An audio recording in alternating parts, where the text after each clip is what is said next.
আসসালামু আলাইকুম সবাইকে। আরও একটি নতুন রান্নার ভিডিওতে আপনাদের সকলকে স্বাগতম। আজকের রান্নার ভিডিওতে আমরা শোল মাছ রান্না করে দেখিয়েছি।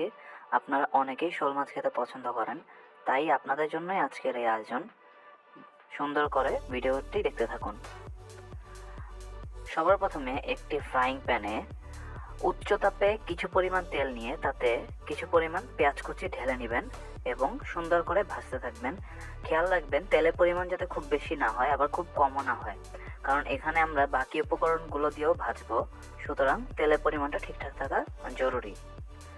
শোল মাছ আমরা এখানে প্রায় 250 গ্রামের মতো নিয়েছি। 250 থেকে 300 গ্রাম হলে যথেষ্ট হয়। আপনারা চাইলে আরও বেশি নিতে পারেন, সমস্যা নেই যদি আপনাদের ফ্যামিলি মেম্বার বেশি হয়।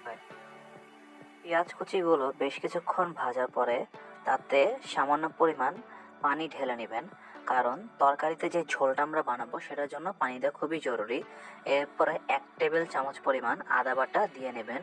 যদি কম মনে হয় তাহলে আরও একটু পরিমাণ নিতে পারেন, 1 টেবিল চামচ অথবা 1 চা চামচ পরিমাণ। এর থেকে বেশি আদা বাটা নেবেন না। আদা বাটা দেওয়ার পরে তাতে দিবেন 1 চামচ পরিমাণ মরিচের গুঁড়া ঝোল বানানোর জন্য। এরপর দিবেন কিছু পরিমাণ লবণ, 1 চা চামচ না, তার থেকেও কিছুটা কম পরিমাণ লবণ দিবেন স্বাদ বানানোর জন্য, কারণ লবণ না দিলে বাঙালির কোনো তরকারিতে স্বাদ হবে না, এটা আপনিও জানেন আমিও জানি। ঝোল কিছুটা ঘন হয়ে এলে তাতে আপনারা শোল মাছগুলো ঢেলে দিবেন।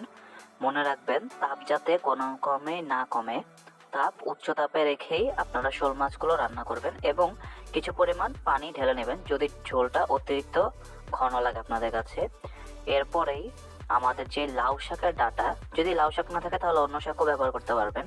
লাউ শাকের ডাঁটা এখানে দিয়ে দিবেন, আমরা এখানে লাউ শাক ব্যবহার করেছি, এবং কিছুক্ষণের জন্য ফ্রাইং প্যানটি ঢেকে রেখে দিবেন রান্না হওয়ার জন্য। কিছুক্ষণ পরে ফ্রাইং প্যানটি উঠিয়ে তাতে আপনারা আরও ভালো মতো কিছুক্ষণ নেড়ে চেড়ে তার উপরে আরও কিছু উপকরণ দিবেন।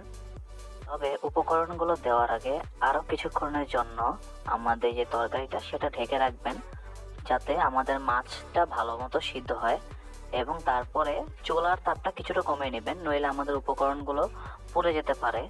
যেহেতু এখন পরিপূর্ণভাবে সিদ্ধ হচ্ছে তাই আমাদের তাপ কমিয়ে নেওয়া জরুরি।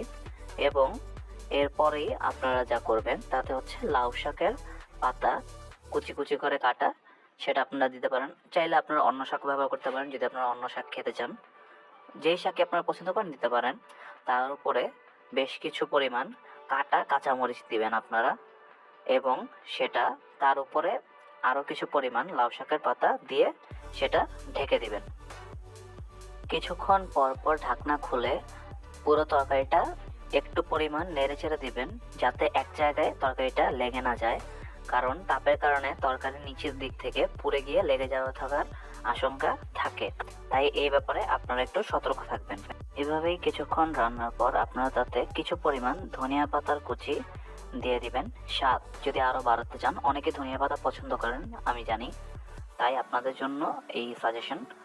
এরপরে কিছুক্ষণ ঢেকে রাখার পরে তাপ আরও একটু বাড়িয়ে নিয়ে বা উচ্চ তাপ করে তার উপরে 1 চা চামচ পরিমাণ জিরার গুঁড়ো আপনারা দিয়ে দিবেন, স্বাদ বাড়ানোর জন্য শেষ উপকরণ যেটা।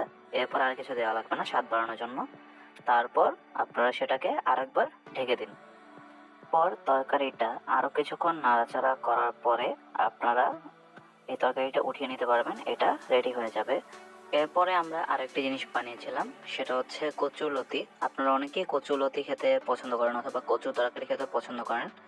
তো সর্বপ্রথম আমরা উচ্চ তাপে কিছু পরিমাণ কচুরলতি নিয়ে সেটা লবণ পানিতে সেদ্ধ করেছিলাম। ভালো মতো সেদ্ধ হয়ে যাওয়ার পর আমরা একটা ফ্রাইং প্যান মাঝারি তাপে চুলার মধ্যে বসিয়ে রেখে দিয়েছিলাম সেটা উত্তপ্ত হওয়ার জন্য।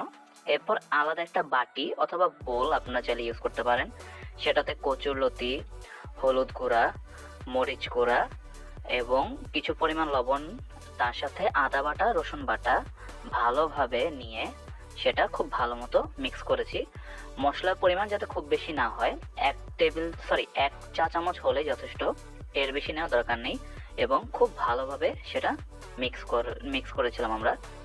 এখন চুলার মধ্যে সেই যে মাঝারি তাপে আমরা ফ্রাইং প্যান বসিয়ে রেখেছিলাম তাতে কিছু পরিমাণ তেল নিয়ে কচুর লতিগুলো আমরা এটার উপর ঢেলে দিব এবং মাঝারি তাপে আমরা ভাজতে শুরু করব।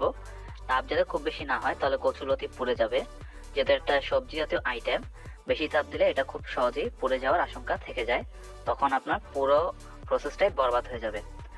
খুব ভালো মতো নেড়ে চেড়ে দেওয়ার পর আপনারা চাইলে এতে আরও কিছু জিনিস অ্যাড করতে পারেন যদি আপনাদের মন চায়, নইলে আপনারা এভাবেই রান্না করতে পারেন। কিছুক্ষণ ভাজার পরে কচুলতিটা আপনারা জাল কিছুটা বাড়িয়ে দিবেন এবং এক সাইডে পেঁয়াজ এবং কাঁচামরিচ কাটা, তার উপরে কিছু পরিমাণ মরিচের গুঁড়া এবং সাথে তেল মিশিয়ে আপনারা সেই উপকরণটাও কচুলতির পাশে ভাজতে থাকবেন এবং ততক্ষণ পর্যন্ত ভাজতে থাকবেন যতক্ষণ না পর্যন্ত এটা ঠিকমতো ভাজা হচ্ছে।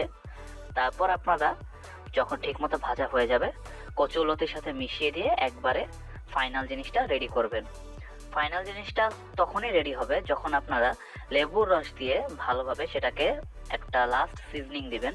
লেবুর রসটা দেওয়া খুবই জরুরি, নইলে আপনারা যখন কচুলতি ভাজিটা খেতে যাবেন, লেবুর রস না দিলে আপনাদের গলায় চুলকাবে।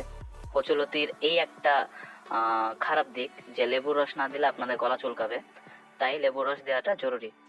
যখন কচুলতিটা বাদামি হয়ে আসবে তখন আপনারা সেটাকে উঠিয়ে বাটিতে পরিবেশন করবেন। তো এই হয়ে গেল আমাদের কচুরলতি শোল মাছ দিয়ে লাউ শাকের তরকারি, এবং চাইলে আপনারা অন্য তরকারি সাথে নিতে পারেন। আল্লাহ হাফেজ।